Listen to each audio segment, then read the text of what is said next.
Yun guys, ayan, gawa tayo guys ng suman.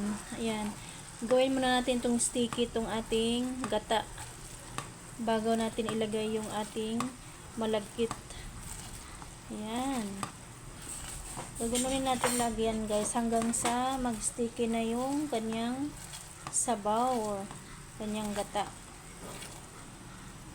Masarap kasi guys ang biko o suman pag yung malapot na talaga yung kanyang gata guys. Ayan, paluputin muna natin guys. Ayan na guys, malapit na. Ayan, oh. Ayan guys, oh, medyo sticky na siya, oh. Ayan, oh. Ayan. Kunti pa guys, kunti pa. Ayan na guys, ayan na, pwede na natin ilagay yung ating malagkit guys. Ayan, lagay na natin. Ayan guys, haluin natin ating biko.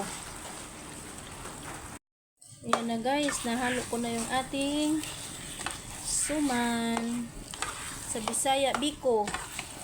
Ayan, super yummy guys. Hanggang dito na lang yung aking video. Bye bye, God bless. Ready to eat na nito guys with coffee. Bye bye.